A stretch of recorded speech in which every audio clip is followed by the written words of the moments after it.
Bom dia, a paz do Senhor. Estamos em mais uma classe de escola dominical e é uma alegria estarmos aqui ao vivo com vocês e podermos juntos adorar, glorificar e bendizer o nome do Senhor nesse tempo. Eu queria ler um trecho da palavra de Deus com os irmãos em Romanos capítulo 10, do verso 9 ao verso 15. Romanos, capítulo 10, do verso 9 ao verso 15. Olha o que diz aí a palavra do Senhor. Porque se com a tua boca confessares a Jesus como Senhor, e o teu coração creres que Deus os ressuscitou dentre os mortos, serás salvo. Pois com o coração que se crê para a justiça, e com a boca se faz confissão para a salvação. Porque a Escritura diz: ninguém que nele crê será confundido, porquanto não há distinção entre judeu e grego, porque o mesmo Senhor é o Senhor de todos, rico para com todos os que o invocam. Porque todo aquele que invocar o nome do Senhor será salvo. Como, pois, invocarão aquele em quem não creram? E como crerão naquele de quem não ouviram falar? E como ouvirão, se não há quem pregue? E como pregarão, se não forem enviados? Senhor Deus maravilhoso, Pai, obrigado pela Tua palavra, obrigado pela Tua presença, obrigado pelo Teu Espírito Santo, Pai, obrigado pela ação do Senhor na nossa vida, na nossa casa, com a nossa família, Senhor. Pedimos que nessa hora o Senhor fale conosco, na alegria de seguirmos a Deus, na alegria de seguirmos a Tua vontade, na alegria de vivermos para a Tua glória e para a Tua honra.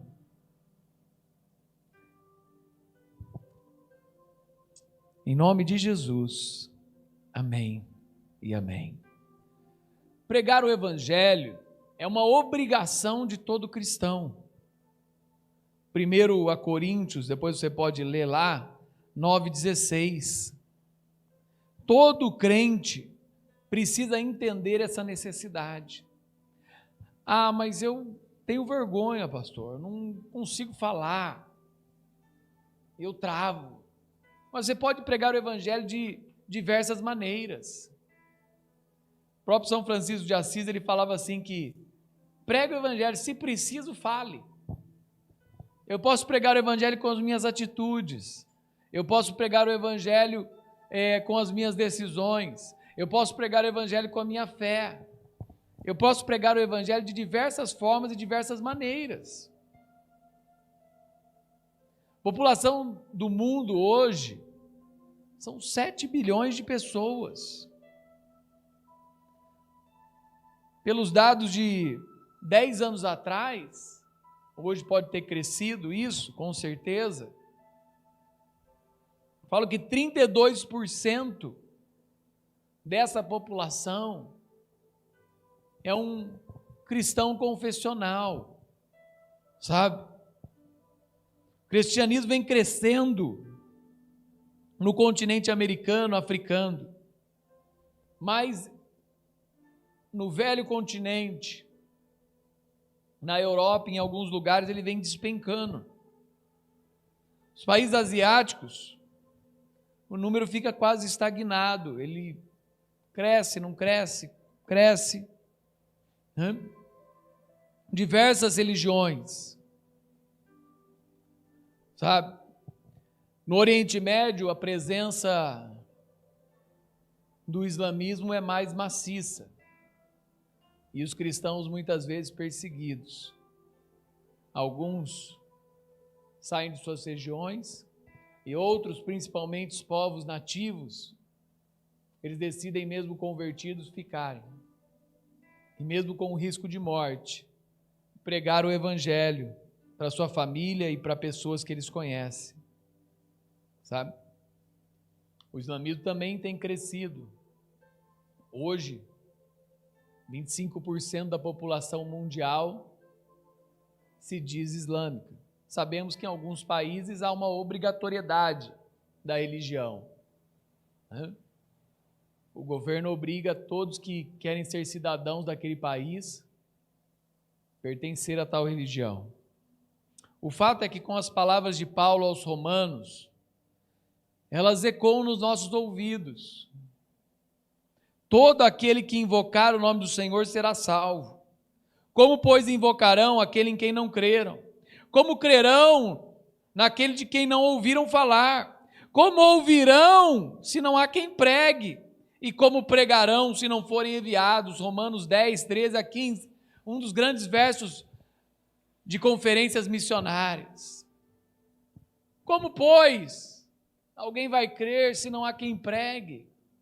Como, pois, crerão se nunca ouviram falar? Os cristãos precisam se comprometer a levar o Evangelho, se comprometer a pregar a palavra. A evangelização tem grande importância no mundo. Qual é a sua real importância? Qual é a importância real da evangelização? Sabe? Depois de analisar aí alguns dados, o que você fará se você souber que evangelismo é muito importante?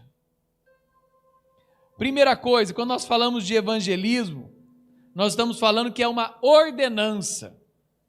Mateus 28, 19 e Marcos 16, 15 fala que é o que nós chamamos de a grande comissão. A grande comissão. Ide por todo o mundo. Pregue o evangelho.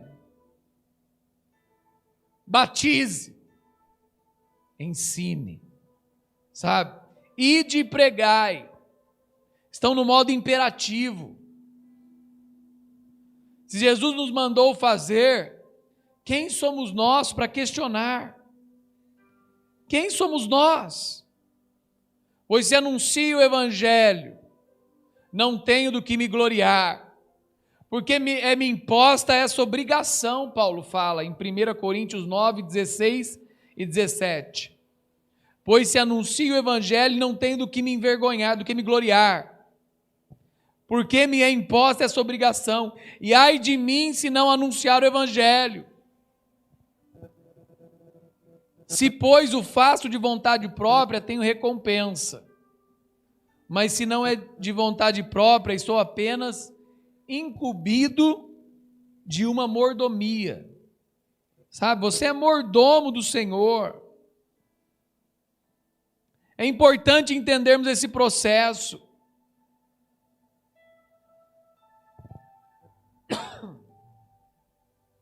Evangelismo é mais do que eventos na igreja local.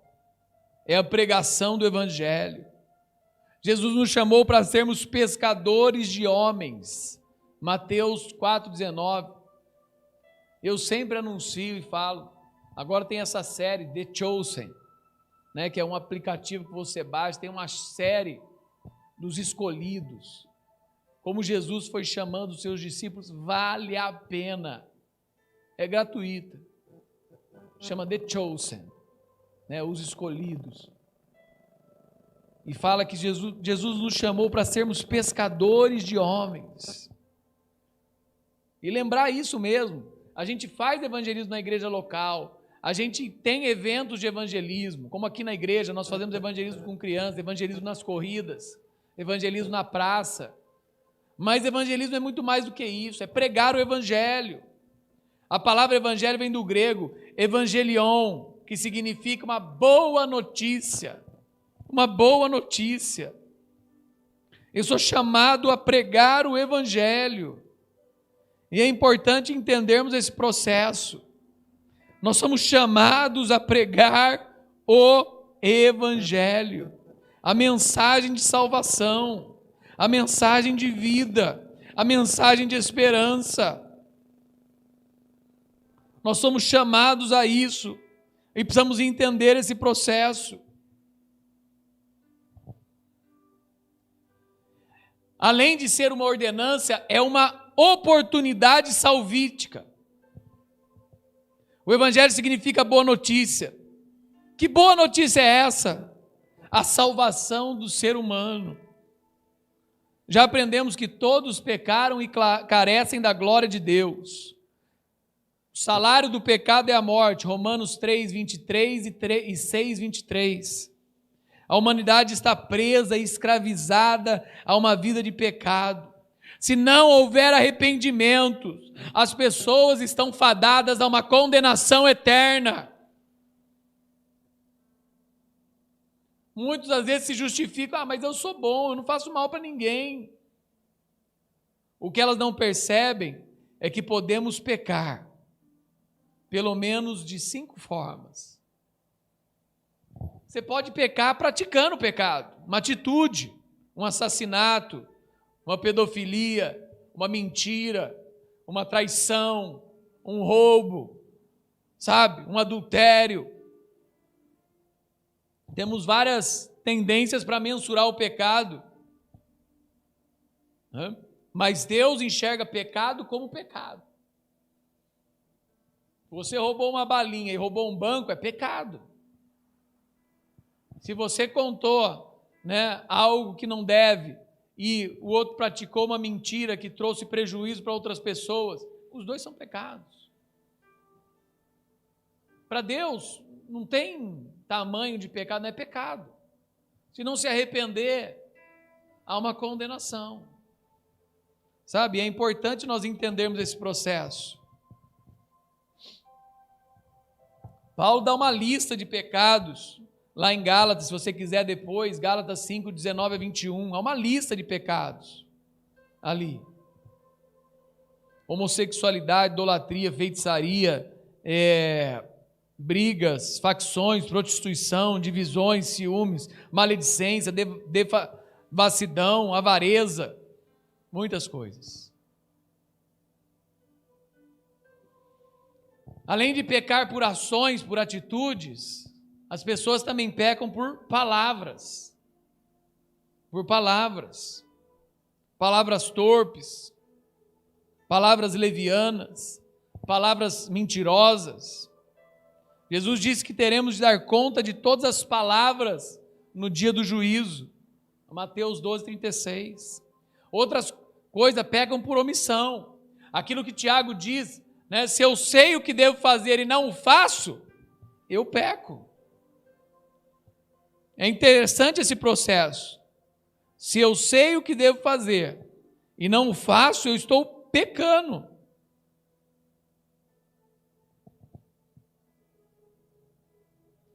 Olha um trecho lá em Mateus 25, 42 e 43. Tive fome e não me deste de comer. Tive sede e não me deste de beber. Era forasteiro e não me acolheste. Estava nu e não me vestiste. Enfermo e na prisão e não me visitastes. Falta de algo. Se eu sei o que devo fazer e não faço, eu estou pecando.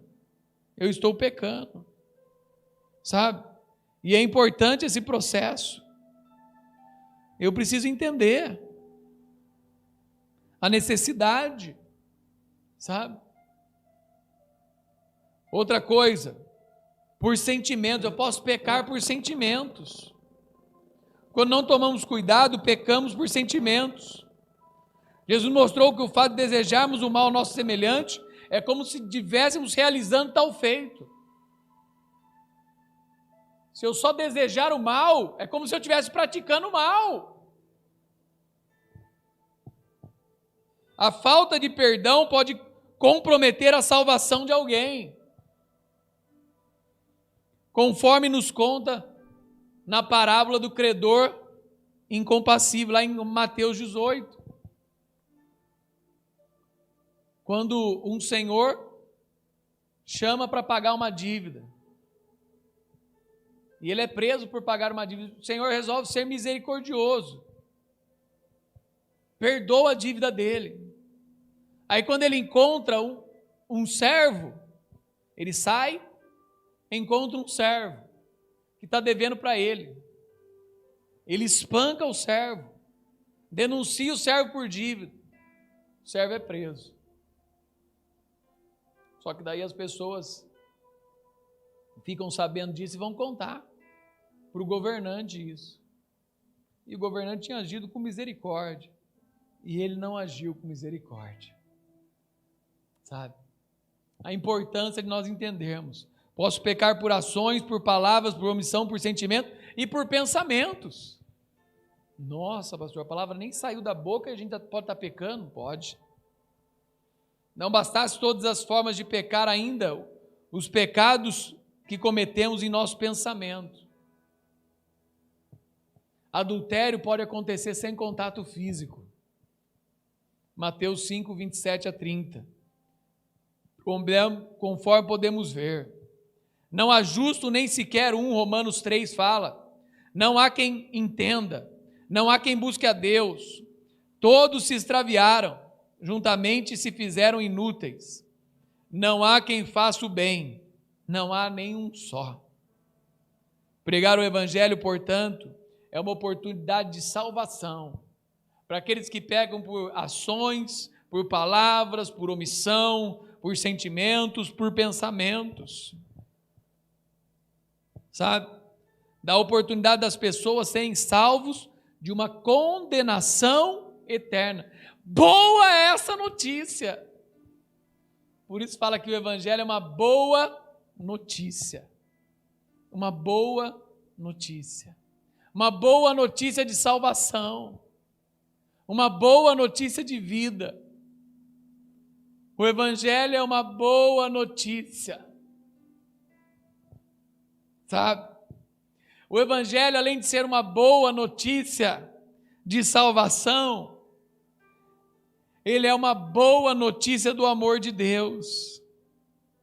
Mais lindo em tudo isso é que Deus deseja que todos sejam salvos. Que todos sejam salvos. Infelizmente, muitos debocham da graça de Deus. Muitos debocham do Evangelho. O Evangelho é uma boa notícia de salvação. Para aqueles que pecam por ações, para aqueles que pecam por sentimentos, para aqueles que pecam por palavras, para aqueles que pecam por pensamentos, para aqueles que pecam por omissão, para aqueles também que não encontraram ainda o amor de Deus. Não encontraram o seu amor. Mas Deus, olha Romanos 5, 8 que fala, mas Deus dá a prova do seu amor para conosco, em Cristo, que morreu por nós, quando ainda éramos pecadores. Podemos mostrar que Deus amou o mundo, de tal maneira que deu o seu Filho unigênito, para que todo aquele que nele crer não pereça, mas tenha a vida eterna. João 3,16. Como pregar o Evangelho? O Evangelho deve ser pregado a toda criatura. A toda criatura.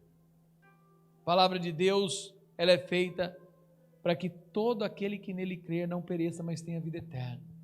João 1,12 fala que Deus deu o poder a todo aquele que nele crer, que se torne filho de Deus. Todo aquele que crer no seu Filho vai se tornar um filho de Deus. Para pregar o Evangelho também precisamos ser capacitados pelo Espírito Santo. Porque é o Espírito Santo quem convence do pecado, da justiça e do juízo. É o Espírito Santo quem nos convence. Jesus prometeu que receberíamos o poder para testemunhar. Quando ele falou aos seus discípulos lá em Atos capítulo 1, ele fala, ficai em Jerusalém, até que lá sejais revestidos do poder. É através do Espírito. Porque nós podemos falar de diversas maneiras. E as pessoas podem ouvir a nossa fala e até gostarem. Mas só o Espírito Santo é quem vai convencê-lo do pecado, da justiça e do juízo. É interessante nesse processo, entender o poder de Deus. Os apóstolos mesmo pregaram lindas mensagens. Teve alguns que após as suas lindas mensagens foram apedrejados. Teve outros que após as suas lindas mensagens foram perseguidos e mortos. Teve outros que tiveram um bom recebimento.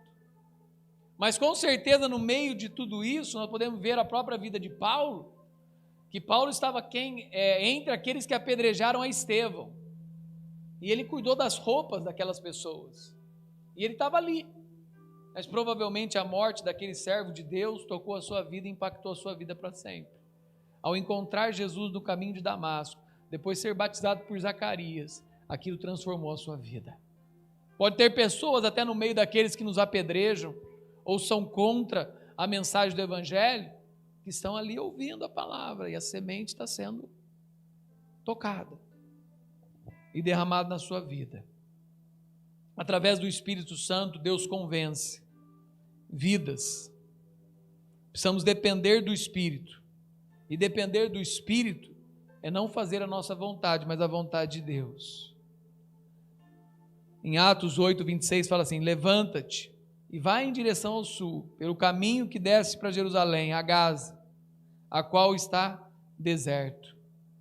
E é interessante que também teve um outro discípulo de Jesus, que é o caso de Filipe, fala que se depara com um homem na passagem de um carro, até que o Espírito lhe deu uma segunda direção.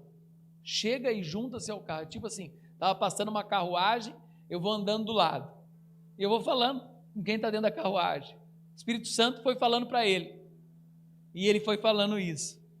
E Deus usou ele para que uma pessoa se convertesse. E até pergunta para ele: eu li um trecho e tal, e o que me impede de ser batizado? E ele assim é batizado. Sabe, Deus usou. E Deus usa às vezes. Não podemos estar num supermercado, podemos estar na rua, podemos estar em algum lugar e Deus usar a nossa vida para pregar o Evangelho.